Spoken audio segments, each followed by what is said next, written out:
আয় আল্লাহ আমার জানের মধ্যে বরকত দেন। আমার জানটা যদি সুস্থ না থাকে আমি তো রমজান মাসের ইবাদত করতে পারবো না, কোরআন তেলাওয়াত করতে পারবো না, শেষ রাত্রে তাহাজ্জুদ করতে পারবো না, রমজান মাসে রোজাও রাখতে পারবো না, বেশি বেশি তসবিহ জিকির আজকারও করতে পারবো না। কথা ঠিক কিনা বলেন? এই জন্য মুহাদ্দিসিনে কেরাম বলেন বেশি বেশি আল্লাহর কাছে এইভাবে দোয়া করো, আয় আল্লাহ আমার জানের মধ্যে বরকত দেন, আমার জানটাকে আপনি সুস্থ রাখেন। 3 নম্বর মুহাদ্দিসিনে কেরাম বলেন আয় আল্লাহ আমার মালের মধ্যে বরকত দেন, আমি যেন মালের জন্য রমজান মাসে পেরেশানি না থাকি। রমজান মাস আসার আগে আগে আমার রিজিক বাড়াইয়া দেন আল্লাহ, আমার মাল বাড়াইয়া দেন, টাকা পয়সা বাড়াইয়া দেন। আমি যেন রমজান মাসের মালের পিছনে পড়ে আমি যেন আমার সময়টাকে নষ্ট না করি। এই জন্য রমজান মাস আসার আগে আগে আমার মালের মধ্যে বরকত দেন। বলেন সুবহানাল্লাহ। এই জন্য আমার মুসলমান ভাইয়েরা আসুন আমরা বেশি বেশি আল্লাহর কাছে দোয়া করি, আল্লাহ যেন আমাদের জানের মধ্যে বরকত দে, মালের মধ্যে বরকত দে, হায়াতের মধ্যে বরকত দে, রিজিকের মধ্যে বরকত দে, সময়ের মধ্যে বরকত দে। কথা ঠিক কিনা বলেন? আল্লাহর কাছে দোয়া করা, আয় আল্লাহ আমার সময়ের মধ্যে বরকত দেন, রমজান মাসে যেন আমার কোনো কাজকর্ম না থাকে। রমজান মাসে আমার যত কাজ আছে, পারিবারিক কাজ, সাংসারিক কাজ, সামাজিক কাজ, নিজের ব্যক্তিগত কাজ, যত কাজ রমজান মাসে থাকবে, আয় আল্লাহ রমজান মাস আসার আগে আগে আমার সমস্ত কাজগুলাকে আপনি কুদরতিভাবে সমাধা করে দেন। বলেন সুবহানাল্লাহ। এই জন্য দোয়া আল্লামাল কুরআন খালাকাল ইনসান আল্লামাহুল বায়ান। بارك الله لنا ولكم في القرآن العظيم ونفعنا وإياكم بالآيات والذكر الحكيم. وقال النبي صلى الله عليه وسلم القرآن أحب إلى الله من السماوات والأرض ومن فيهن.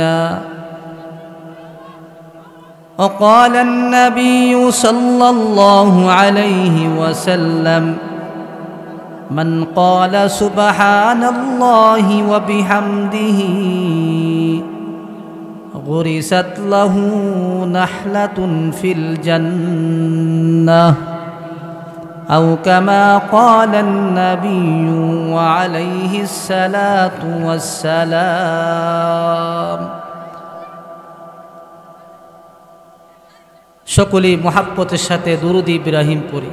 আল্লাহুম্মা সাল্লি আলা মুহাম্মদ ওয়া আলা আলি মুহাম্মদ كما صليت على إبراهيم وعلى آل إبراهيم إنك حميد مجيد. اللهم بارك على محمد وعلى آل محمد كما باركت على إبراهيم وعلى آل إبراهيم إنك حميد مجيد. من بنى الرحمة بنى ما دنى از سحقد بنى چار عالم کے لیے पैगंबरों की रहमत बने. बलगल उला बिकमालिही कशफत दुजा बिजमालिही हसनत जमीओ खिसालिही सल्लु अलैहि व आलिहिम. ला इलाहा इल्लल्लाह لا إله إلا الله لا إله إلا الله লা ইলাহা ইল্লাল্লাহ লা ইলাহা ইল্লাল্লাহু মুহাম্মাদুর রাসূলুল্লাহ সাল্লাল্লাহু আলাইহি ওয়াসাল্লাম। আলহামদুলিল্লাহ, আটলা ঐতিহ্যবাহী গ্রামবাসীর উদ্যোগে 3 দিন ব্যাপী পবিত্র কোরআন তাফসীর মাহফিলের আজ দ্বিতীয় দিনের দ্বিতীয় অধিবেশনে আজকে কোরআন তাফসীর মাহফিলের সম্মানিত সভাপতি সাহেব, উপস্থিত প্রধান অতিথি, বিশেষ অতিথি হযরত উলামায়ে কেরাম, এলাকার দিনদার দরদি মুসলমান ভাইয়েরা, পর্দার আড়ালের আমার মা ও বোনেরা, সর্বপ্রথম মহান আল্লাহ রাব্বুল আলামিনের দরবারে লাখ কোটি শুকরিয়া আদায় করব যে আল্লাহ রাব্বুল আলামিন আমাদেরকে এই দুনিয়ার জমিনে কাফের, মুশরিক, ইহুদি, নাসারা, হিন্দু, কাদিয়ানি ওই সমস্ত জাতি, ওই সমস্ত মানুষ না বানাইয়া সর্বশ্রেষ্ঠ জাতি মুসলিম পরিবারে জন্ম হওয়া, মুসলিম দেশে বসবাস করার তৌফিক দান করেছেন। এই জন্য দিল থেকে মালিকের দরবারে সকলেই শুকরিয়া তান আদায় করে নেই আলহামদুলিল্লাহ। মুহতারাম হাজিরিন, রব্বি কারিমের দরবারে আরও শুকরিয়া জানাই যে আল্লাহ রাব্বুল আলামিন আমাদেরকে মুসলমান হওয়ার পরে সর্বশ্রেষ্ঠ নবী, যেই নবীর উম্মত হওয়ার পরে, যেই নবীর উম্মত হওয়ার জন্য অনেক নবীরা পর্যন্ত আল্লাহর কাছে দরখাস্ত করেছেন। কথা ঠিক কিনা বলেন? আল্লাহ রাব্বুল আলামিন কোনো নবীর দরখাস্ত কবুল করেন নাই, একমাত্র একজন নবী হযরত ঈসা আলাইহিস সালাতু ওয়াস সালাম কিয়ামতের 40 বছর আগে আমাদের নবীর উম্মত হয়ে পৃথিবীর মধ্যে আগমন করবেন। কথা ঠিক কিনা বলেন? রব্বি কারীম আমাদেরকে দয়া করে, মোহাব্বত করে, ভালোবেসে, বিনা দরখাস্তয়ে সর্বশ্রেষ্ঠ নবীর উম্মত বানাইয়া আমাদেরকে এই দুনিয়াতে প্রেরণ করেছেন। এই জন্য দিল থেকে আরেকবার শুকরিয়া আদায় করি আলহামদুলিল্লাহ। মুহতারাম হাজিরিন, মালিকের দরবারে আরও শুকরিয়া জানাই যে আল্লাহ পাক আমাদেরকে আজকে এই আটলা গ্রামের উদ্যোগে 3 দিন তাফসীর মাহফিলে আজকে দ্বিতীয় দিনে আসা উলামায়ে কেরামের পবিত্র জবান থেকে কোরআন হাদিসের আলোচনা শোনা, এই মাসটা বড় বরকতি মাস, শাবান মাস। কথা ঠিক কিনা বলেন? কি মাস বলেন? শাবান মাস। আল্লাহর নবী বলেন রজব মাস হলো আল্লাহর মাস, আর শাবান মাস হলো নবীর মাস, আর মাহে রমজান হলো উম্মতের নেক কামাই করার মৌসুমের মাস। কথা ঠিক কিনা বলেন? এই শাবান মাস বড় বরকতি মাস, রহমতি মাস। এই শাবান মাসের আল্লাহ পাক আমাদেরকে আজকে প্রথম জুমার রাত্র, কথা ঠিক কিনা বলেন, লাইলাতুল আজহার, আল্লাহর নবী বলেন জুমার রাত্রটা হলো আল্লাহর কাছে সবচাইতে শ্রেষ্ঠ রাত্র। বলেন সুবহানাল্লাহ। বরকতময়ী রাত হলো জুমার রাত, ইয়াউমুল আজহার। জুমার দিনটা হলো আল্লাহর কাছে সবচাইতে শ্রেষ্ঠ দিন। লাইলাতুল আজহার, জুমার রাত্রটা হচ্ছে আল্লাহর কাছে শ্রেষ্ঠ রাত, বরকতময়ী রাত। এই বরকতময়ী রাত্রে আল্লাহ পাক আমাদেরকে কোরআন হাদিসের বাগানে, উলামায়ে কেরামের মজলিসে আসা বসা, কোরআন হাদিসের আলোচনা শোনার তৌফিক দিয়েছেন। এই জন্য মালিকের দরবারে আরেকবার শুকরিয়া আদায় করে নেই আলহামদুলিল্লাহ।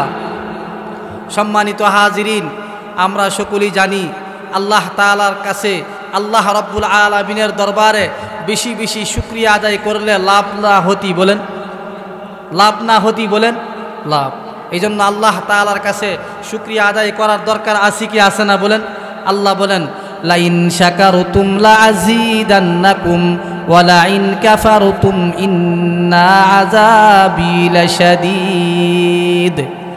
আল্লাহ রাব্বুল আলামিন বলেন আমার দুনিয়ার জমিনে যেই সমস্ত বান্দা বান্দি আমার নিয়ামত খাওয়ার পরে, আমার নিয়ামত ভোগ করার পরে বেশি বেশি করে যারা শুকরিয়া আদায় করবে, আমি আল্লাহ রাব্বুল আলামিন তার নিয়ামতকে বৃদ্ধি করে দিব। বলেন সুবহানাল্লাহ। আর যেই ব্যক্তি আমার নিয়ামত খাওয়ার পরে, আমার নিয়ামত ভোগ করার পরে, আমার দেওয়া আসমান, আমার দেওয়া জমিন, আমার দেওয়া আলো বাতাস, আমার দেওয়া নিয়ামত সব কিছু ভোগ করার পরেও যারা আমার নিয়ামতের শুকরিয়া আদায় করবে না, আমি আল্লাহ পাক তার নিয়ামতকে ছিনায়া নিয়ে যাব এবং তার জন্য কঠিন আযাবের ব্যবস্থা রেখেছি। এই জন্য আমার মুসলমান ভাইরা, আল্লাহ তাআলার কাছে শুকরিয়া আদায় করতে হবে হার অবস্থায়। কথা ঠিক কিনা বলেন?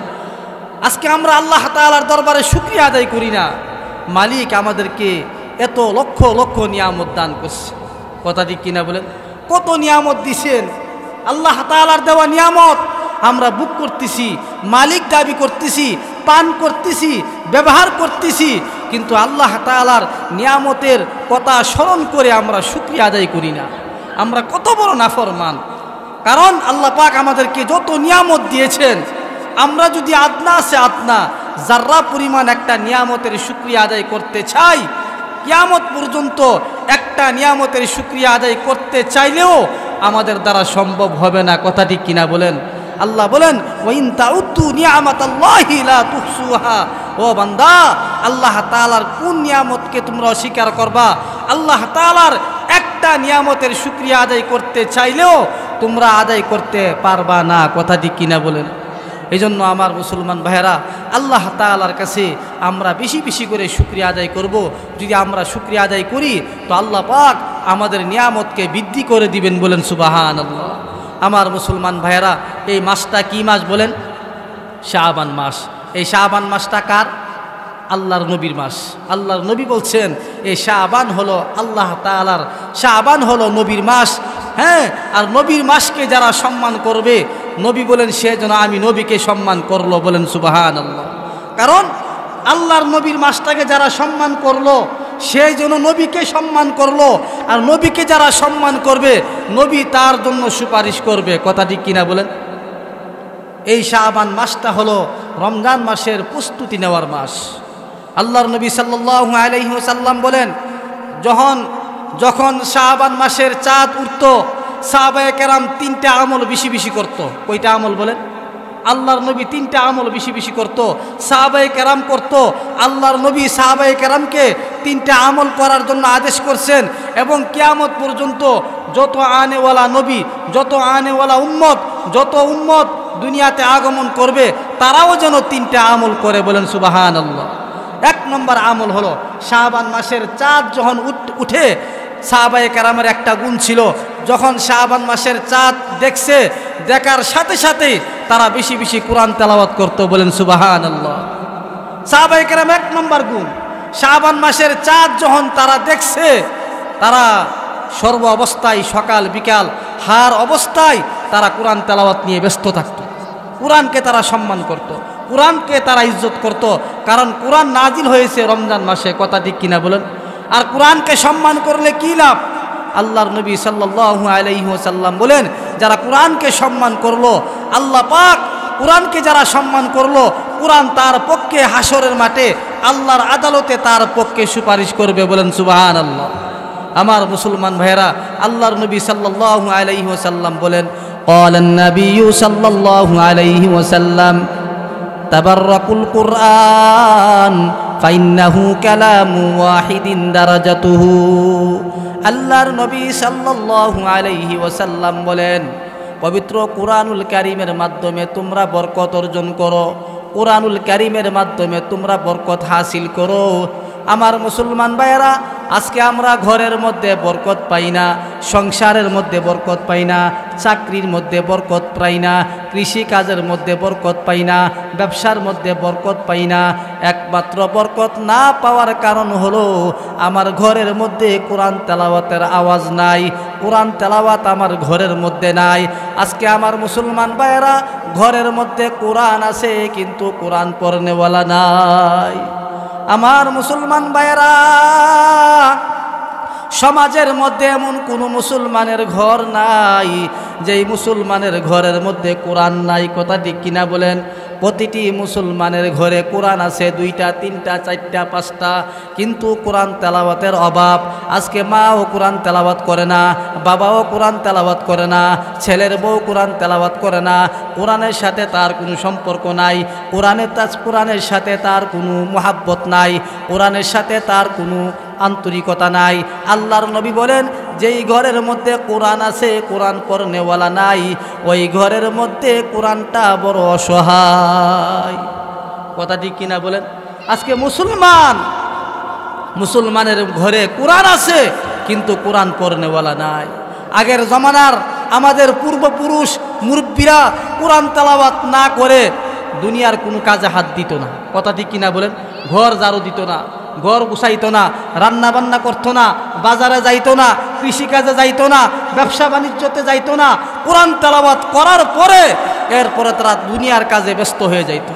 আজকে সেই কোরআন তেলাওয়াত কি আমাদের ঘরে আছে? আমাদের সমাজে আছে? আজকে আমরা কেন ঘরের মধ্যে বরকত পাই না? একমাত্র কোরআন তেলাওয়াত ঘরে না থাকার কারণে। কোরআনের সাথে আমাদের কোনো সম্পর্ক নাই। তো যাই হোক, আল্লাহর নবী বলছেন, যখন শাবান মাসের চাঁদ উঠত, সাহাবায়ে কেরামের 1 নম্বর আমল ছিল কি বলেন? কোরআন। কি পড়তো তারা? কোরআন পড়তো। শাবান মাসের চাঁদ উঠার সাথে সাথে তারা সর্ব অবস্থায় সকাল বিকাল যখন সময় পাইতো তারা কোরআন তেলাওয়াত করত। 2 নম্বর সাহাবায়ে কেরামের আরেকটা গুণ ছিল, নবীর আরেকটা গুণ ছিল, যখন শাবান মাসের চাঁদ উঠত 2 নম্বর আমল হলো গরিব দরিদ্র অসহায় যারা আছে তাদেরকে একটু দান করত, সদকা করত, জাকাত দিত। কারণ যার উপর জাকাত ফরজ তাদের জাকাতরা শাবান মাসে তারা আদায় করে দিত, যাতে আমার জাকাতের টাকাটা দরিদ্র ব্যক্তি, দরিদ্র পরিবার, অসহায় পরিবার, গরিব পরিবার তারা যেন আমাদের জাকাতের টাকাটা গ্রহণ কইরা জাকাতের টাকাটা পাওয়ার পরে এই টাকা দিয়া যেন তারা রমজান মাসের কিছু বাজার টাজার করে তারা যেন রমজান মাসে আমাদের সাথে মিলাইয়া তারাও যেন রমজান মাসে রোজাগুলা রাখতে পারে, কিছু বাজার করতে পারো, সুস্বাদু খানা খাইতে পারে। এই জন্য আল্লাহর নবী বলছে, যাদের উপর জাকাত ফরজ তোমরা কি করো? শাবান মাসে জাকাতগুলো আদায় করে দাও। এই জন্য আমার মুসলমান ভাইয়েরা, সাহাবায়ে কেরামের 2 নম্বর গুণ কি ছিল? তারা কি করত? জাকাত দিয়ে দিত। কি দিয়ে দিত? জাকাত দিয়ে দিত। 3 নম্বর আল্লাহর নবীর জমানাত 3 নম্বর আরেকটা গুণ ছিল। 3 নম্বর আরেকটা গুণ ছিল, যারা সমাজে বিচারক ছিল, যারা সমাজের মানুষের বিচার করত, তারা যারা অপরাধীদেরকে শাবান মাসে বিচার কইরা মুক্তি দিয়ে দিত। আর না হইতে বিচার না কইরা তাদেরকে একবারেই মুক্তি দিয়ে দিতেন, যেন তারা এই বিপদ থেকে মুক্ত হয়ে তারা যেন শাবান মাসে যেন রমজান মাসে ইবাদত করতে পারে। বলেন সুবহানাল্লাহ। রমজান মাসে যেন ইবাদত করতে পারে। সাহাবায়ে কেরামের আরেকটা গুণ ছিল, আরেকটা আমল ছিল, শাবান মাসে তারা বেশি বেশি রোজা রাখত। কি রাখতো বলেন? রোজা রাখতো বেশি, নফল রোজা বেশি বেশি রাখত। নফল রোজা সাহাবায়ে কেরাম বেশি বেশি রাখতো। আল্লাহর নবীও বেশি বেশি শাবান মাসে রোজা রাখছে। এমনও হাদিসে পাওয়া যায় আল্লাহর নবী পুরা শাবান মাস রোজা রাখছে। বলেন সুবহানাল্লাহ। আজকে আমাদের মুসলমান, আজকে আমরা তো শাবান মাসে রোজা রাখার সাথে আমাদের কোনো সম্পর্ক নেই। কয়টা মুসলমানের সন্তান শাবান মাসে রোজা রাখে? বলেন, রোজা রাখে? রোজা রাখে না। এই জন্য শাবান মাসে বেশি বেশি নফল রোজা রাখার দরকার, যাতে আমি ফরজ রোজাগুলা রাখতে আমার কষ্ট না হয়। আমি একটা অভিজ্ঞতা, একটা ট্রেনিং দেওয়ার দরকার আছে কি আছে না? বলেন, এটা হলো শাবান মাসের সম্মান। এই জন্য আমার মুসলমান ভাইয়েরা, এই শাবান মাস আমাদের কাছ থেকে আস্তে আস্তে বিদায় নিয়ে যাচ্ছে। 4 দিন চলে গেছে, আর মাত্র 26 দিন বাকি আছে। আমাদের এই পবিত্র মাহে রমজান মাস আসতেছে, আমাদের প্রস্তুতি নেওয়ার দরকার আছে কি আছে না? বলেন, রমজান মাসের প্রস্তুতি নিতে হবে, নিজেকে পবিত্রওয়ালা বানাইতে হবে, গুনাহ থেকে বাঁচতে হবে, পরিবারকে বাঁচাইতে হবে, সমাজকে বাঁচাইতে হবে, আমার সন্তানগুলাকে বাঁচাইতে হবে, আমার আত্মাকে, আমার দেহটাকে, আমার নিজেকে পবিত্র বানাইতে হবে। আমি যেন রমজান মাসটাকে ইবাদতের মাধ্যমে সম্মান জানাইতে পারি। রমজান মাসে যেন আমি আল্লাহকে সন্তুষ্ট করতে পারি, আখিরাতের সামানা তৈরি করতে পারি, কবরের পুঁজি তৈরি করতে পারি। এই জন্য শাবান মাসে আমাদের প্রস্তুতি নেওয়ার দরকার আছে কি আছে না? বলেন, কারণ প্রত্যেক ব্যবসায়ীর একটা ব্যবসার মৌসুম আছে কি আছে না? বলেন, কাপড়ের ব্যবসায়ীরা তারা সারা বছর ব্যবসা ভালো যায় না, তারা রমজান মাসে ঈদের ব্যবসা করার জন্য তারা লক্ষ লক্ষ টাকা কাপড় কিনে তারা পুঁজি তৈরি করে কি করে না? বলেন, এই জন্য আল্লাহর নবী বলেন, তোমরা রমজান মাসে এটা ইবাদত করার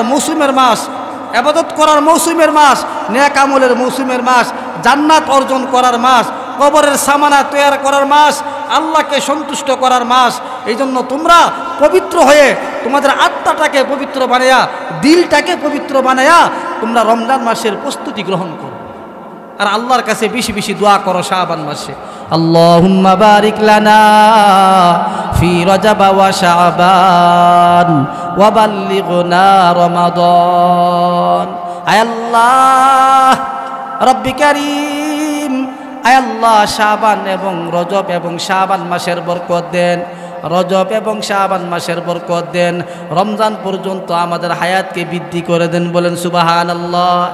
এর অর্থ হইল মুফাসসিরিনে কেরাম বলেন, মুহাদ্দিসিনে কেরাম বলেন, হায়াতের বরকত দেওয়া মানে আল্লাহর কাছে দোয়া করা, আয় আল্লাহ আমার হায়াতের মধ্যে বরকত দেন, আমি যেন রমজান পর্যন্ত হায়াত পাইয়া আমি রমজান মাসে ইবাদত করতে পারি, তোমাকে সন্তুষ্ট করতে পারি, জান্নাতের জন্য কিছু নেক আমল করতে পারি।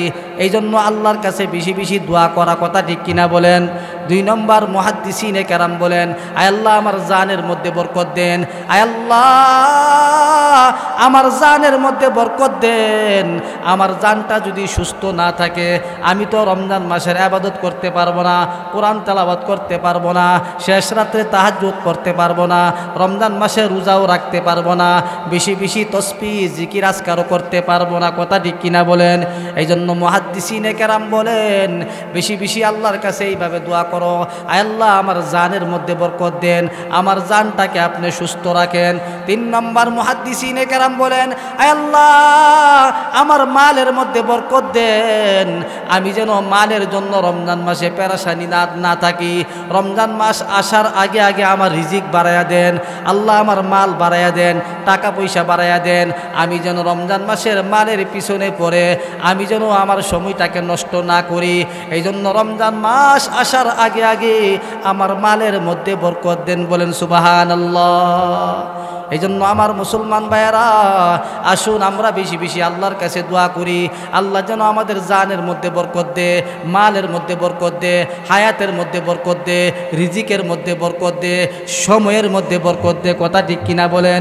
আল্লাহর কাছে দোয়া করা, আয় আল্লাহ আমার সময়ের মধ্যে বরকত দেন, রমজান মাসে যেন আমার কোনো কাজকর্ম না থাকে, রমজান মাসে আমার যত কাজ আছে, পারিবারিক কাজ, সাংসারিক কাজ, সামাজিক কাজ, নিজের ব্যক্তিগত কাজ, যত কাজ রমজান মাসে থাকবে, আয় আল্লাহ রমজান মাস আসার আগে আগে আমার সমস্ত কাজগুলাকে আপনি কুদরতিভাবে সমাধা করে দেন। বলেন সুবহানাল্লাহ। এই জন্য দোয়া করার দরকার আছে কি আছে না বলেন। এই জন্য আল্লাহর কাছে বেশি বেশি দোয়া করবেন, আল্লাহর কাছে বেশি বেশি করে দোয়া করবেন, আর নামাজ পড়বেন, আল্লাহর কাছে তওবা করবেন। গুনাহ থেকে বাঁচতে হবে, গুনাহ থেকে বাঁচতে হবে, পরিবারকে বাঁচাইতে হবে, আমার সমাজটাকে গুনাহ থেকে বাঁচাইতে হবে, কথা ঠিক কিনা বলেন। বেশি বেশি করে জিকির করবেন, আল্লাহর প্রশংসা করবেন, আল্লাহর কাছে বেশি বেশি করে শুকরিয়া আদায় করবেন। বলেন সুবহানাল্লাহ। আরে আল্লাহর ইবাদত করলে লাভ না হতি বলেন, একবার সুবহানাল্লাহ বলে কি পরিমাণ ফজিলত হাদিসের মধ্যে আসছেন। আজকে তো আমাদের এই জবান আল্লাহর দেওয়া জবান, আল্লাহর রাসূল বলেন হাফিজিল লিসান, যে ব্যক্তি তার জবানটাকে হেফাজত রাখবে জান্নাত তার জন্য অপেক্ষাই। বলেন সুবহানাল্লাহ। আল্লাহর দেওয়া জবান, এই জবান দিয়ে আমরা মিথ্যা বলি, গীবত করি, মিথ্যা সাক্ষী দেই, অন্যায়ভাবে মানুষকে আঘাত করি এই জবান দিয়া। এই জন্য জবানকে হেফাজত করার দরকার আছে কি আছে না বলেন। আল্লাহর নবী বলেন হাফিজিল লিসান ইন্নাল জান্নাতা তাশতাকু ইলা হামসাতি নাফারিন। আল্লাহর নবী বলেন 4-5 শ্রেণী লোকের জন্য, 5 শ্রেণী লোকের জন্য জান্নাত অপেক্ষাই। বলেন সুবহানাল্লাহ। 1 নম্বর হলো তালিয়াল কোরআন, যারা কোরআনকে মহাব্বত করলো, কোরআনকে যারা ভালোবাসলো, জান্নাত তার জন্য অপেক্ষাই। বলেন সুবহানাল্লাহ। হাফিজিল লিসান, যে তার জবানটাকে হেফাজত রাখবে গুনাহ থেকে, মিথ্যা থেকে, গীবত থেকে, এই জবানটাকে যারা হেফাজত রাখবে জান্নাত তার জন্য অপেক্ষা করতেছে। বলেন সুবহানাল্লাহ। মান সাল্লা আলা হাবিবির রহমান, যে উম্মত রাসূলের উপর বেশি বেশি দুরূদ পড়বে জান্নাত তার জন্য অপেক্ষা করতেছে। বলেন সুবহানাল্লাহ। মুতিমুল জিআন, দরিদ্র অসহায় গরিবদেরকে যারা সহযোগিতা করবে জান্নাত তার জন্য অপেক্ষিত। বলেন সুবহানাল্লাহ। এই জন্য আমার মুসলমান ভাইয়েরা, এই জন্য বেশি বেশি নেক আমল করতে হবে, নেক আমলের পরিবেশে থাকতে হবে, গুনার পরিবেশ থেকে নিজেকে বাঁচাইতে হবে, নিজের জবানটাকে বাঁচাইতে হবে। কথা ঠিক কিনা বলেন? আল্লাহর নবী সাল্লাল্লাহু আলাইহি ওয়াসাল্লাম বলেন, এই জবান দেওয়ার মালিক কে? বলেন এই জবান কার? বলেন এই জবানের মালিক কে? আল্লাহ। আল্লাহর দেওয়া জবান, আল্লাহর দেওয়া জবান আমানতের খিয়ানত করা যাবে না। এই জবান আমার কাছে আমানত। কথা ঠিক কিনা বলেন? আমি যখন জবান দিয়া মিথ্যা বলবো, গীবত করব, শাকায়ত করব, এই জবান দিয়া যত ধরনের অপরাধ করব, আমানতের খিয়ানত করলাম, হাসরের মাঠে এই জবান আল্লাহর আদালতে আমার সামনে আমার বিরুদ্ধে অভিযোগ করবে। কথা ঠিক কিনা বলেন? এই জন্য আল্লাহর নবী বলেন এই জবানটাকে সমস্ত গুনাহ থেকে বাঁচাও। কারণ বান্দা, তুমি যদি গুনাহ করো, ও বান্দা, তুমি যদি গুনাহ করো, একটা গুনাহ করলে 5টা হতি। কয়টা হতি? বলেন একটা গুনাহ করলে 5টা হতি। আল্লাহর নবী সাল্লাল্লাহু আলাইহি ওয়াসাল্লাম বলেন সাওয়াদান ফিল ওয়াজহি, যে ব্যক্তি গুনাহ করলো, একটা গুনাহ করার 1 নম্বর হতি হলো আল্লাহ তাআলা তার চেহারাটার মধ্যে, চেহারাকে আল্লাহ কালো বানায়া দেয়। চেহারার মধ্যে কোনো নূর থাকে না, চেহারার মধ্যে ইমানদারদের আলো থাকে না, ইমানদারদের ছাপ থাকে না। এই গুনাহ করার কারণে বান্দা তোমার চেহারাটাকে আল্লাহ তাআলা কালো বানায়া দিছে। সাওয়াদান ফিল ওয়াজহি, গুনাহ করার 1 নম্বর হতি বান্দা তোমার চেহারাকে আল্লাহ তাআলা কালো বানিয়ে দিবে। চেহারার মধ্যে নূর থাকবে না, চেহারার মধ্যে নূর থাকবে না, ইমানদারদের সাফ থাকবে না। কারণ চেহারা নূর হয় উযুর মাধ্যমে, নামাজের মাধ্যমে। কথা ঠিক কিনা বলেন? আল্লাহর নবী সাল্লাল্লাহু আলাইহি ওয়াসাল্লাম বলেন মান কাসুরা সালাতুহু হাসুনা ওয়াজুহু, যে ব্যক্তি যত বেশি উজু করবে, যে যত বেশি নামাজ পড়বে, যে যত বেশি উজু করবে, তার চেহারা তত বেশি সুন্দর হবে। বলেন সুবহানাল্লাহ। ও মুসলমান, চেহারা সুন্দর করার জন্য কত কিছু ব্যবহার করি। কথা ঠিক কিনা বলেন? কত স্ক্যান ডাক্তারের কাছে যাই, কত মেডিসিন ব্যবহার করি, কত চুনু পাউডার ব্যবহার করি, কিন্তু চেহারা তো ইমানদারদের চেহারা দেখা যায় না, ইমানের চেহারা দেখা যায় না, চেহারার মধ্যে কোনো নূর নাই। অত আসো আল্লাহর নবী বলেন 1500 বছর আগে আল্লাহর নবী উম্মতকে শিক্ষা দিয়ে গেছে, নসিহত করে গেছেন। চেহারা সুন্দর হওয়ার একমাত্র কারণ, চেহারা সুন্দর হওয়ার একমাত্র আমল হলো উজু। যে যত বেশি উজু করবে তার চেহারা তত বেশি সুন্দর হবে। বলেন সুবহানাল্লাহ। 1 নম্বর গুনাহ করার হতি কি? বলেন সাওয়াদান ফিল ওয়াজহি, তার চেহারা কালো হয়ে যাবে। 2 নম্বর গুনাহ করার হতি জুলমাতান ফিল কলবি, গুনাহ করার 2 নম্বর হতি হলো আল্লাহ তাআলা তার কলবটাকে নষ্ট কইরা দিবে, কলবটা কালো হয়ে যাবে। যার কলব নষ্ট হয়ে গেছে, যার দিলটা কালো হয়ে গেছে, ওই কালো দিলের দ্বারা কোরআন তেলাওয়াত করতে ভালো লাগবে না, নামাজ পড়তে ভালো লাগবে না, জিকির করতে ভালো লাগবে না, বাইতুল্লাহ জিয়ারত করতে ভালো লাগবে না। কথা ঠিক কিনা বলেন? রমজান মাসে রোজা রাখতে মনে চাইবে না। যার দিলটা নষ্ট হয়ে গেছে সে কোরআন তেলাওয়াত কইরা মজা পাইবে না, নামাজ পড়তে ভালো লাগবে না, সূরা ফাতিহা তেলাওয়াত করতে ভালো লাগে না, সুবহানা রাব্বিয়াল আলা, আল্লাহ তাআলার কাছে সেজদা দেওয়াও ভালো লাগবে না। কথা ঠিক কিনা বলেন? এই জন্য আল্লাহর নবী বলেন গুনাহ করার 2 নম্বর হতি জুলমাতান ফিল কলবি। ও বান্দা, গুনাহ করার 2 নম্বর হতি হলো তোমার আল্লাহ তাআলা তোমার কলবটাকে কালো বানায়া দিবে, তোমার দিলটাকে নাপাক বানায়া দিবে। 3 নম্বর গুনাহ করার হতি আল্লাহর নবী বলেন ওয়াহদান ফিল বাদান। 3 নম্বর গুনাহ করার হতি যে যত বেশি গুনাহ করবে আল্লাহ তাকে দুর্বল বানায়া দিবে, তার দেহের মধ্যে শক্তি থাকবে না, অল্প বয়সে সে দুর্বল হয়ে যাবে, অল্প বয়সে সে অসুস্থ হয়ে যাবে। কথা ঠিক কিনা বলেন? এই জন্য গুনাহ করার কারণে বান্দা তোমাকে দুর্বল বানিয়ে দিছে আল্লাহ। 4 নম্বর হলো আল্লাহর নবী বলেন ওয়াগাইকান ফির রিজকি, গুনাহ করার 4 নম্বর হতি হলো আল্লাহ তোমার রিজিক উঠায়া নিয়ে গেছে।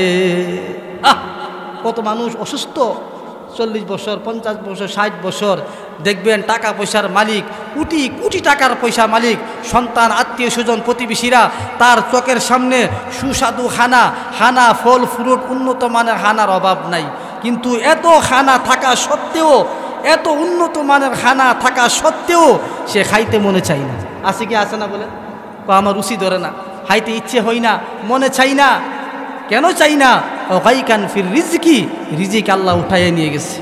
কথা ঠিক কিনা বলেন? এই জন্য গুনাহ করার কারণে, গুনাহ করার 3 নম্বর হতি হলো আল্লাহ তোমার রিজিক উঠাইয়া নিয়ে যাবে। তোমার চোখের সামনে খানা থাকবে, খানা খাইতে ইচ্ছা হবে না, খানা খাইতে মনে চাইবে না, সুস্বাদু খানা থাকা সত্ত্বেও তোমার ইচ্ছা হবে না খানাগুলা খাইতে। 4 নম্বর গুনাহ করার ক্ষতি হলো, 4 নম্বর গুনাহ করার ক্ষতি হলো ওয়াগাইকান ফির রিজকি। আল্লাহর নবী 4 নম্বর গুনাহ করার ক্ষতি বলছেন। আল্লাহর নবী বলছেন যে যত বেশি গুনাহ করবে মানুষ তাকে ঘৃণা করবে, আকাশের ফেরেশতাও তাকে ঘৃণা করবে, দুনিয়ার মানুষও তাকে ঘৃণা করবে, আল্লাহও তাকে ঘৃণা করবে। কথা ঠিক কিনা বলেন? যে যত বেশি গুনাহ করবে আল্লাহ তাকে ঘৃণা করবে, আকাশের ফেরেশতাও তাকে ঘৃণা করবে, জান্নাতও তাকে ঘৃণা করবে, দুনিয়ার মানুষও তাকে সম্মান করবে না, ঘৃণা করবে। এই জন্য গুনাহ থেকে বাঁচার দরকার আছে কি আছে না বলেন? এই জন্য গুনাহ করব দূরের কথা, গুনাহ করার চিন্তা চেতনা ইনশাল্লাহ আমাদের দিলের ভিতরে যেন না থাকে। মন থাকবো ইনশাল্লাহ। এই জন্য বেশি বেশি এই জবান দিয়ে আল্লাহর প্রশংসা করবেন। করার দরকার আছে কি আছে না বলেন? আল্লাহর প্রশংসা করবেন। এই জন্য আজকে আমরা মানুষ, কিন্তু মানুষ আমরা ইনসান। ইনসানের মাদ্দা কয়টা বলেন? 4টা। এই 4টা গুণ যার কাছে পাওয়া যাবে সে হলো মানুষ। আর এই 4টা গুণ যার কাছে পাওয়া যাবে না সে দুনিয়ার সমাজের মধ্যে মানুষ হিসেবে পরিচয় দিতে পারবে, কিন্তু আল্লাহ বলেন আমার হাতার মধ্যে, আমার লিস্টির মধ্যে তুমি মানুষ না।